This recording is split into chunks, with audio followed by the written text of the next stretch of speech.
오늘 함께 말씀 나누도록 하겠습니다. 오늘 함께 우리가 나눌 말씀은요, 마가복음 6장 45절에서 56절 말씀입니다. 마가복음 45절에서 56절 함께 말씀 보며 하나님이 주신 말씀 가운데 큰 은혜가 있길 소망합니다. 우리 함께 말씀 읽겠습니다.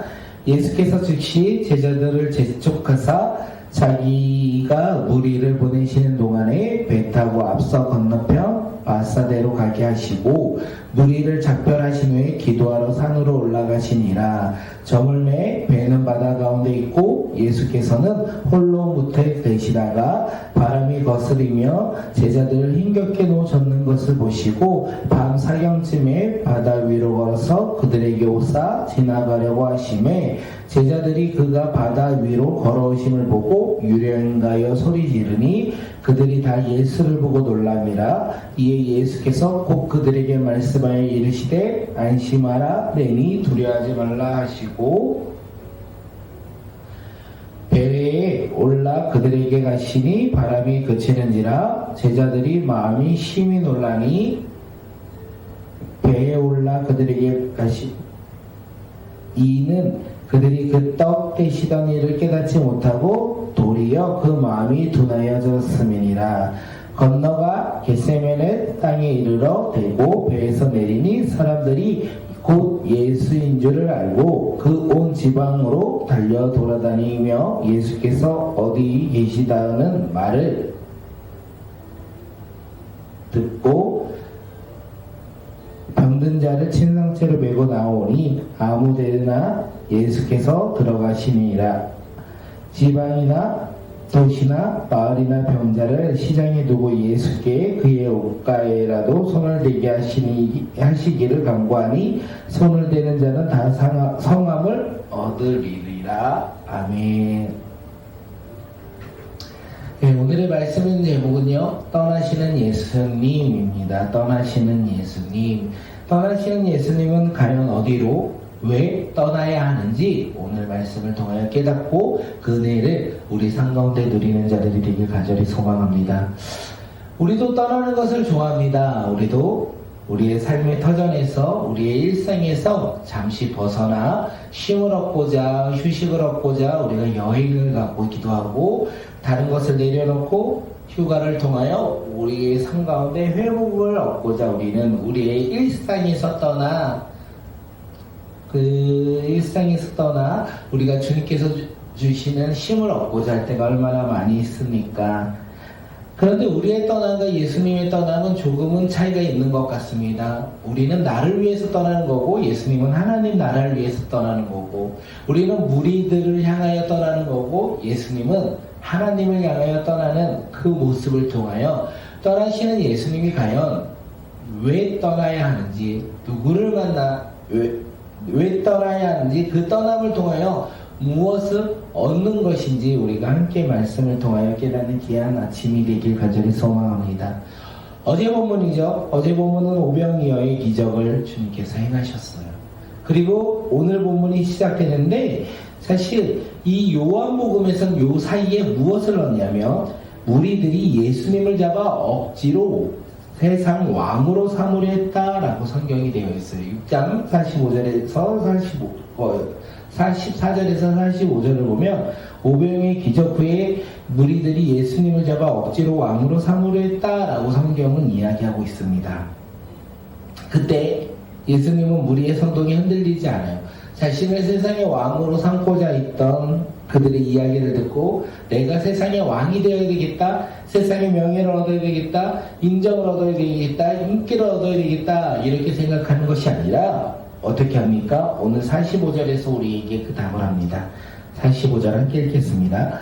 예수께서 즉시 제자들을 재촉하사 자기가 무리를 보내는 동안에 배 타고 앞서 건너편 밧사대로 가게 하시니, 첫 번째로 예수님은 무리들의 선동이 흔들리지 않고 어떻게 해요? 제자들을 재촉하여 배에 태워 바다 건너편으로 보내셨다, 이렇게 이야기하고 있습니다. 제자들은요, 바다 건너편으로 보내셨고 예수님은 무엇을 하셨습니까? 46절 보면요, 무리를 작별하신 후에 기도하러 산으로 가시니라. 예수님은 이 오병이어의 기적을 통하여 많은 사람들이 세상의 왕으로 삼고자 했어요. 그런 제자들을 재촉하여 그 자리에서 빨리 떠날 수 있도록 예수님께서는 제자들을 재촉하였고, 예수님은 무리들을 벗어나 어디로 가셨냐면 산으로 올라가셨다. 기도하러 산으로 올라가셨다라는 거예요. 예수님의 제자들은 무리의 선동에 휩싸일 수 있어요. 내가 섬기고 내가 따르는 예수님께서 이 이스라엘의 왕이 될 것이라는 기대를 가질 수 있어요. 어쩌면 내가 이 세상의 왕으로 오신 예수님을 섬기는 사람이야, 내가 예수님의 제자야 라는 그런 마음의 교만에 빠질 수도 있었던 이 환경 속에서 예수님은 제자들을 빨리 재촉하여 그들을 다른 곳으로 보냈다라는 거예요.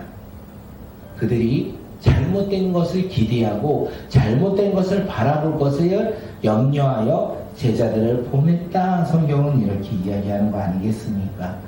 예수님의 제자들은 무엇을 바라봐야 됩니까? 왕으로 오신 예수님을 바라봐야 되는데, 세상의 왕, 권세 잡은 왕으로 오신 예수님을 바라보는 것이 아니라 섬기려 이 땅 가운데 오신 예수님을 바라봤어야 돼요.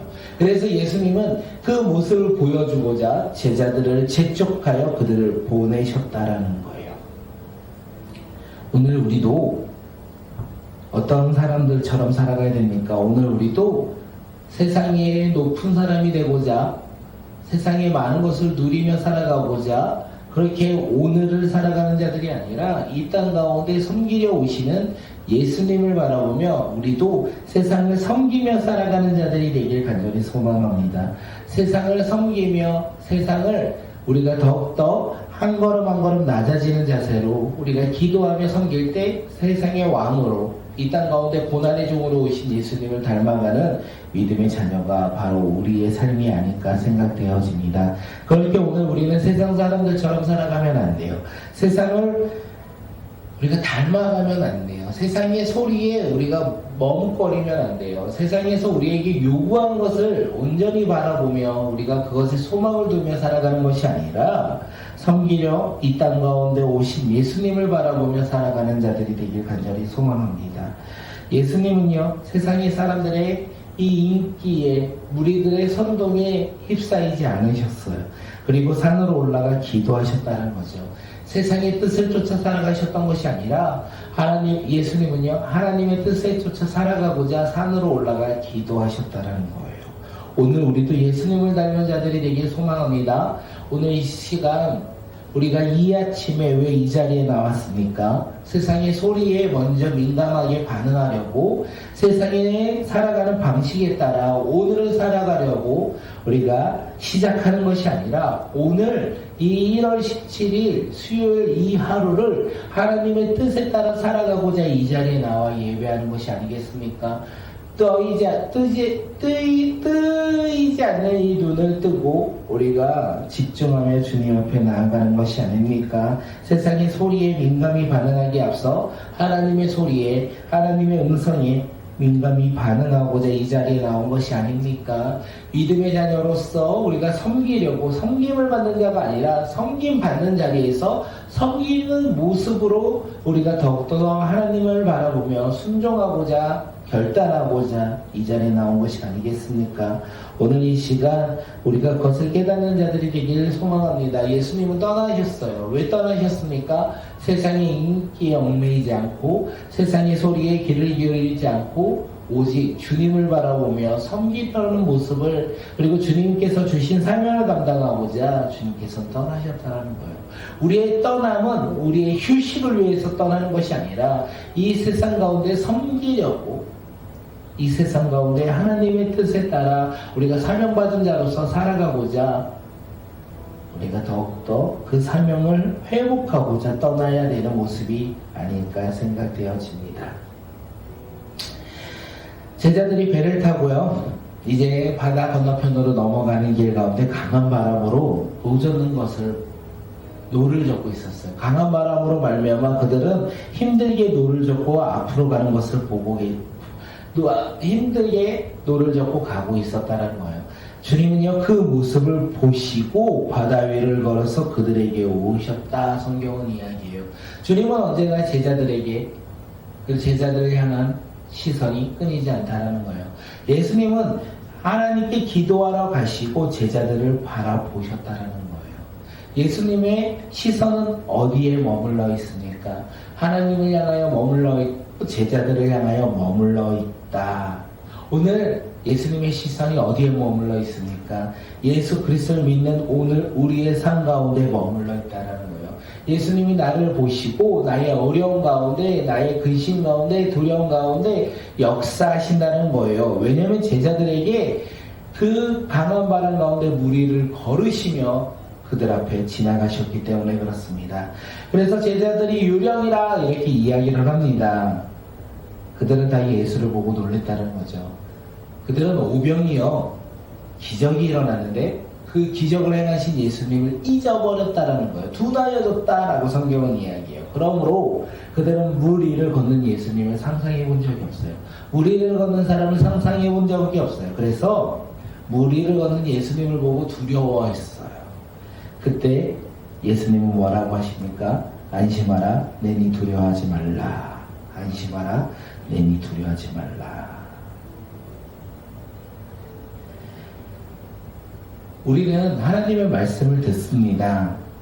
봅니다. 그리고 하나님께서 은혜 주신 것에 기뻐하며 살아가립니다. 그런데 우리를 걸어오시는 예수님을 바라보며 우리도 제자들처럼 유령이다. 다시 말해서 예수님을 알지 못하고 예수님이 누구인지 못하고 오늘을 살아가고 있는 모습은 아닙니까? 오늘 우리 삶 가운데 주님께서는 분명히 놀라운 기적을 행하셨어요. 그 기적으로 말미암아 우리가 하나님의 아들이 된 거 아닙니까? 우리가 예수 그리스도를 믿음으로 말미암아 십자가에 못 박혀 죽으신 그 예수님을 바라보며 우리가 우리의 모습을 깨닫고 죄인의 모습을 깨닫고 이제 우리의 삶 가운데 하나님의 자녀로서 살아가고자 놀라운 기적이 일어났던 그 사건이 있지 않습니까? 그리고 우리는 한 걸음 한 걸음 살아가면서 하나님이 주신 은혜에 기뻐하며 살아가고 있었습니다. 그런데 우리의 삶 속에서 어려움이 겪을 때, 우리의 삶 가운데 고난이 있을 때, 우리 삶 가운데 두려움이 있을 때 우리는요, 예수님을 알지 못하여 두려워하고 있는 것은 아닙니까? 우리는 예수님께서 주신 은혜를 누리면서도 세상 가운데 나가 세상의 근심과 걱정, 강한 바람이 불어올 때 우리는 두려워하고 있는 것은 아닙니까? 그 가운데 예수님을 바라보지 못하고 예수님을 깨닫지 못하고 우리를 걸어오시는 우리 삶 가운데 회복과 치유를 주시는 그 주님을 바라보지 못하고 오히려 예수님을 깨닫지 못하며 어리석게 살아가고 있는 것이 우리의 모습은 아니십니까? 왜 제자들은 무리를 걷는 예수님을 보시며 유령이다 라고 했을까요? 그들은 자신들의 생각을 넘어 자신들의 기준을 넘어 놀랍게 역사하시는 예수님을 알지 못하였다라는 것입니다. 그들은 자신의 생각을 넘어 일하시는 예수님을 바라보지 못하였다는 거예요. 그들은 세상 가운데 두려움 가운데 놓여있고 세상의 근심 걱정 가운데 놓여있을 때 그것을 해결해 줄 수 있는 예수님을 바라보지 못하였다는 거예요. 우리를 걸어오신 예수님, 우리 삶 가운데 우리의 고난 가운데 찾아오신 예수님, 그 예수님을 바라보면 우리는 뭐라고 하겠습니까? 유령이다 이렇게 반응하는 것은 아닙니까? 오늘 우리 삶 가운데 예수님을 바라보며 우리 근심과 걱정 가운데 오늘 하루의 모든 삶 속에서 우리를 걸어오시는 예수님, 우리의 고난과 역경과 환난 속에서 그 모든 것을 이겨내며 나를 찾아오시는 예수님을 바라보며 우리는 무엇이라 대답하시겠습니까? 예수님은요, 우리 가운데 기적을 행하시는 분입니다. 우리 가운데 일하시는 분입니다. 오병이어의 기적과 또한 물 위를 걷는 그 예수님께서 우리의 삶을 찾아오시고 우리 가운데 놀라운 기적을 우리를 통하여 행하신다는 것을 믿음으로 살아가는 자, 그 길을 걸어가는 기대하며 살아가는 믿음의 자녀들이 되길 소망합니다. 예수님과 제자들은 바다 건너편으로 건너가셨습니다. 그리고 예수님은 많은 병자를 고쳐주셨어요. 많은 사람들이 예수님의 소문을 듣고 예수님 앞에 나와 병을 고쳤다라는 거예요. 그들은 예수님을 알았어요. 그런데 어떤 분으로 예수님을 아닙니까? 의원으로, 병을 고치는 자로 예수님을 알았다라는 거예요. 자신들의 죄를 해결해 주실 수 있는 메시아, 자신들이 그동안 기다리고 기다렸던 메시아로 예수님을 알았던 것이 아니라 그들은 병을 고치신 예수님의 소문을 듣고 자신의 병을 고치고자 예수님 앞에 나왔습니다. 주님을 알지 못하여도 주님 앞에 나오면 치유가 일어나고 회복이 일어난다는 거예요. 우리 삶 가운데 우리도 예수님을 알지 못할 때 예수님 앞에 나와 그 예수님을 알므로 그 주님께서 은혜 주심으로 우리가 하나님의 자녀가 된 것이 아니겠습니까? 오늘 우리 삶 가운데 우리를 통하여 많은 사람들이 예수님 앞에 나오길 소망합니다. 오늘 우리 삶 가운데 우리를 통하여 많은 사람들이 예수님 앞에 나와 놀라운 치유와 회복을 경험하는 믿음의 자녀들이 되길 소망합니다. 우리가 그 가운데 우리의 어려움을 해결하는 것뿐만 아니라 우리의 죄를 해결하여 우리가 하나님의 자녀가 되는 믿음의 놀라운 역사가 일어나는 귀한 아침이 되길 간절히 소망합니다. 사랑하는 성도 여러분, 예수님은요 떠나셨어요. 세상의 무리의 선동에 흔들리지 아니하고 하나님의 뜻을 알고자 떠나셨어요. 예수님은 홀로 떠나신 것이 아니라 제자들을 재촉하여 그들을 바다 건너편으로 보내셨어요. 왜 제자들을 바다 건너편으로 보내셨습니까? 세상의 무리들의 선동에 그들이 흔들리며 잘못된 기대와 교만한 모습을 가질까봐 예수님은 제자들을 재촉하여 바다 건너편으로 떠나가게 하셨어요. 오늘 우리 삶 가운데 떠남이 있길 소망합니다. 세상의 것에서부터 떠나 하나님의 것을 찾아가는 자들, 세상의 소리를 떠나 하나님의 말씀을 찾아가는 믿음의 자녀들이 오늘 우리의 삶이 되길 간절히 소망합니다. 그때 놀라운 기적이 일어납니다. 우리를 찾아오시는, 무리를 걸어오시는 예수님, 우리 삶 가운데 고난과 환난 가운데서도 그 모든 것을 뚫고 이겨내어 우리 가운데 오시는 예수님, 두려워하지 말라라고 말씀하시는 그 예수님을 바라보며 오늘을 살아가는 믿음의 자녀들이 되길 간절히 소망합니다. 많은 사람들이 예수님 앞에 나왔습니다. 하지만 그들은 예수님을 알지 못하였어요. 하지만 그들은 육체의 아픔을 치유받았어요. 오늘 우리는 예수님 앞에 나와 치유받는 자들이 되길 소망합니다. 그런데 우리는 무리들하고 다르게 우리의 죄를 치유받고 우리의 삶이 치유받고 우리의 영혼이 치유받고 우리의 육체가 치유받아 이제는 하나님의 자녀로서 살아가는 믿음의 자녀들이 오늘 이 시간 우리 모두가 되길 간절히 소망합니다.